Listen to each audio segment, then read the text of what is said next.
The State of Crypto is presented by Tron, connecting the world to the power of cryptocurrency.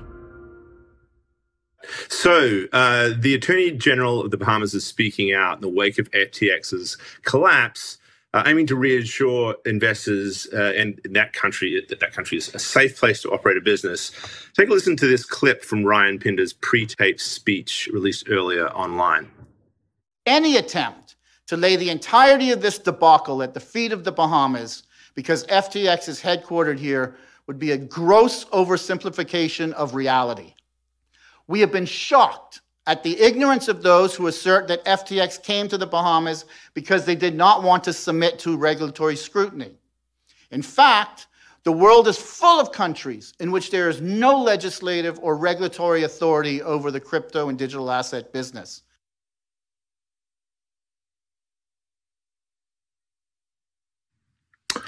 So Decrypt is reporting that Ryan Pinder previously worked at Deltec Bank, a firm based in the Bahamas, with links to FTX.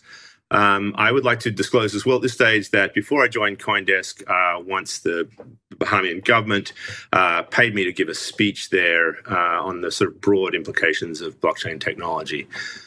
So Lawrence, your thoughts on Pinder's comments, but also this issue that Decrypt has identified in terms of his previous jobs and these connections.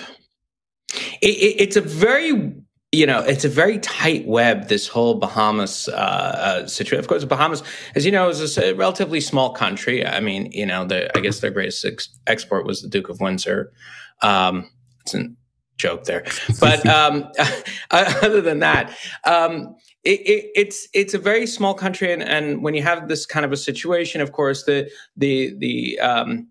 some of the elites in finance and banking, many of which have come down to the Bahamas, they mingle with the political establishment, and of course, you have situations where you can have an attorney general or former senator maybe take a job over at Deltec for a little while, and which is what happened. Deltec, of course, is based in the Bahamas. Deltec is the bank of Tether, and there's a very tight relationship between Deltec and the Tether folks. There's also a tight relationship between Deltec and FTX. The chairman of Deltec, Jean Lepin, is, of course, he was the creator of Inspector Gadget for all you 80s fans. He's one of the co-creators of Inspector Gadget, left cartoons with his money and ended up in banking in the Bahamas because that's just the natural career path. He ended up becoming chairman of a bank that FTX bought in the United States. So now you have this question. You have a attorney general who had worked at Deltec. You have Deltec, which has tight relationships with FTX. And the question is, what exactly is the Bahamian government doing, and how open will they be to having outside intervention, such as from the United States, which is not so far away, right? Miami is just a short boat ride away. Pinder, of course, sounds like he's from Long Island because he kind of is.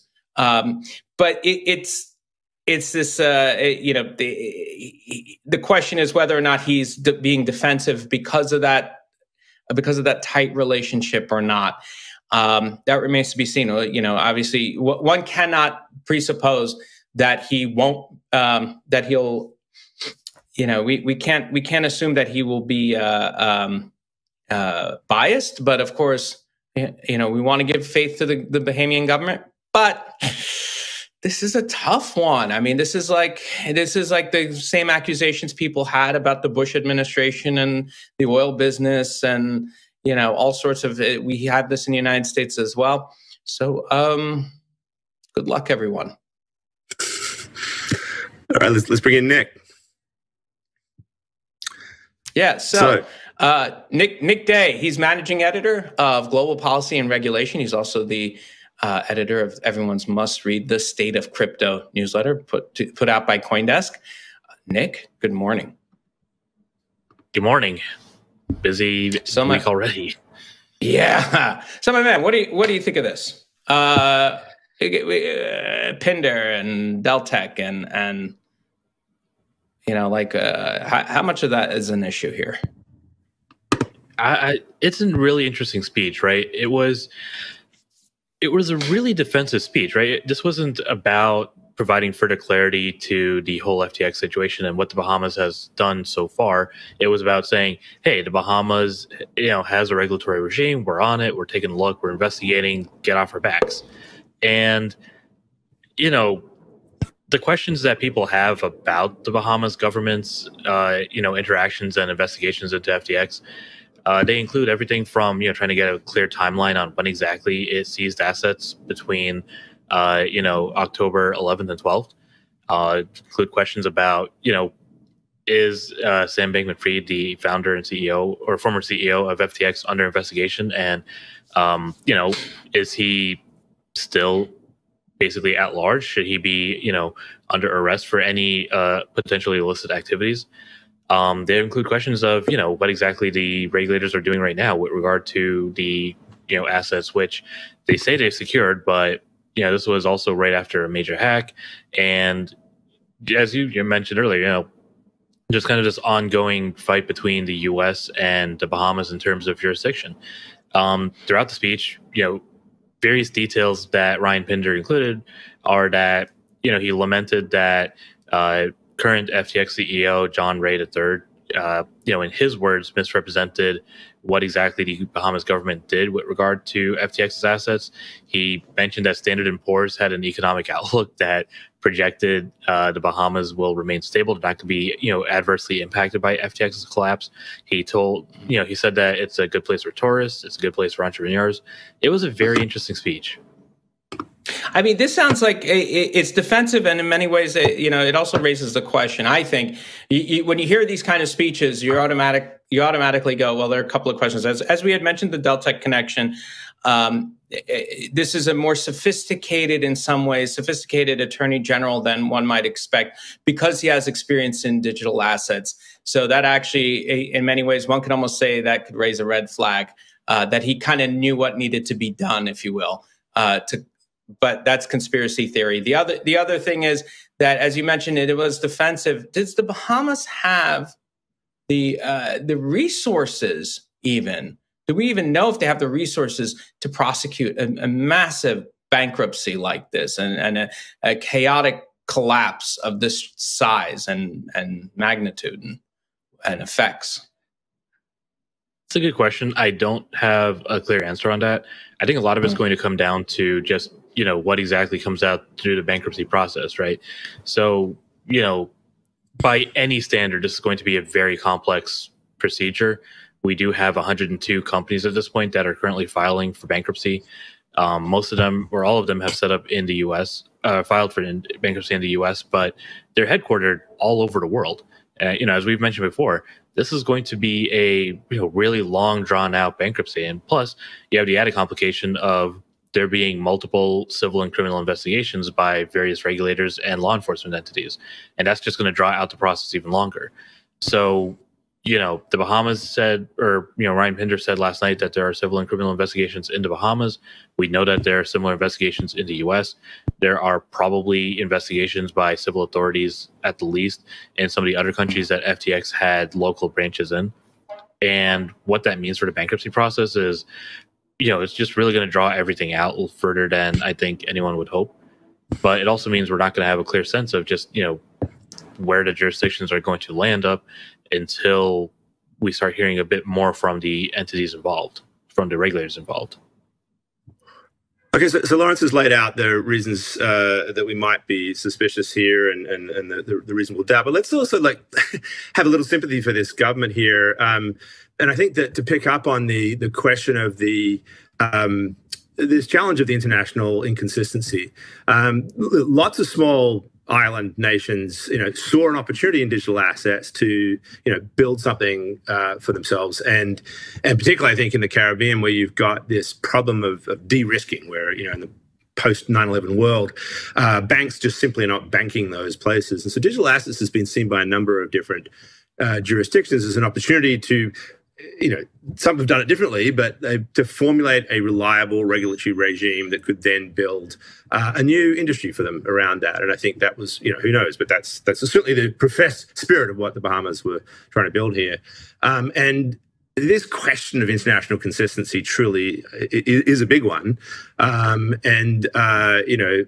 could imagine that this is, in fact, part of the issue here.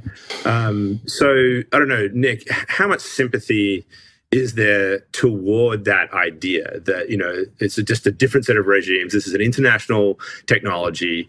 Money moves around freely around it all over the world, that there is a need for some sort of coordination globally around this. Yeah, and that was one of the points that Pinder raised, is that he said there are no global standards. For what it's worth, I did take a look at the Financial Action Task Force's most recent evaluation of the Bahamas, and FATF, which is an international standard setter, does say that the Bahamas is more or less compliant with the standards it set out a couple years ago, and I believe that does include the crypto rules that it set out. But one of the other things he mentioned, that Pinder mentioned, is that FTX set up shop in July 2021 and immediately started, donating to charitable causes, supporting community events and ventures. So it kind of makes sense to me that the country may not have been, prepared for FTX to have been doing what it turned out to have been doing. And a lot of FTX's entities, no one seemed to have a clue, as far as regulators are concerned, that there was this misappropriation of customer funds. In fact, only a few subsidiaries so far are not in the bankruptcy process. So I don't think we can really lay it down on just the Bahamas government's feet. A lot of regulators and a lot of people really were caught off guard by the scope of FTX's alleged misbehavior. So I think there is some sympathy to be had here, but also, in the wake of that, the questions kind of come down to, what exactly is happening now. And on that front, we don't have a lot more clarity. And I think that's where you're going to start seeing a lot of sympathy kind of, fade away. Hey, Michael, you had one more question? Because I got one for Nick. Yeah, sure. I just wanted to get on this. I'm just wondering whether or not on the Hill or anywhere in Washington there is any sympathy for the international coordination part of this. The idea that in fact it's time to sort of come up with a regulatory regime that is consistent around the world, and that inconsistency can create all these kind of problems, including regulatory arbitrage, et cetera, et cetera. I mean, has this moment in any way galvanized those folks who are trying to pull an international approach to this? I don't think they've gotten there yet. Mostly so far, all the questions and recriminations have been just more focused on the immediate. So, what exactly FTX did, the donation aspect. Sam Bankman-Fried and other FTX executives were, of course, major donors to in the U.S. to major both political parties, to candidates. They haven't really gotten to the whole, oh wow, like this needs an international regime possibly aspect of it yet. I imagine that'll probably come soon, maybe next year. So far, it really is just trying to focus on what just happened and what do we do now. So Nick, everyone's favorite topic, of course. Let's just break for a moment from FTX. Genesis Global Capital, they're being, according to Barron's, there's several attorneys general right now looking into whether or not Genesis Global Capital might have violated securities laws in their respective states. Of course, massive disclosure, DCG is the owner of Genesis, and it's also the owner of CoinDesk. So, so what's going on? So I guess the states are always snooping around. They did that with what was it? How many of the was Celsius and how many other local of these crypto companies had BlockFi? We go on and on. So the Genesis is next, eh? It's interesting, so we don't have a lot of information from the Barron's article. It sounds like one of the questions is, did Genesis inappropriately solicit retail traders for some of its products?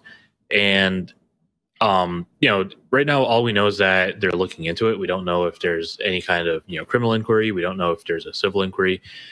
But these are state securities regulators. I imagine right now, every state securities regulator in the country is going to be very closely looking at everything. So without more information, I wouldn't be able to, it's hard to speculate whether or not this is going to be, we're bringing a criminal action kind of, investigation, or more of a, wow, the entire crypto industry is a dumpster fire right now, and we have residents who might be at risk kind of inquiry. That being said, every crypto lender, I think, has been found so far to have had kind of a rough year. Genesis certainly no, different. It's had a really rough couple of weeks as far as we can tell. And if it, I definitely imagine that state securities regulators are going to be paying really close attention and trying to see, A, is there any actual wrongdoing that they need to prosecute, or B, is there any kind of warning flag that they should be, paying attention to for next time? Next time an investor or a lender comes up on the radar.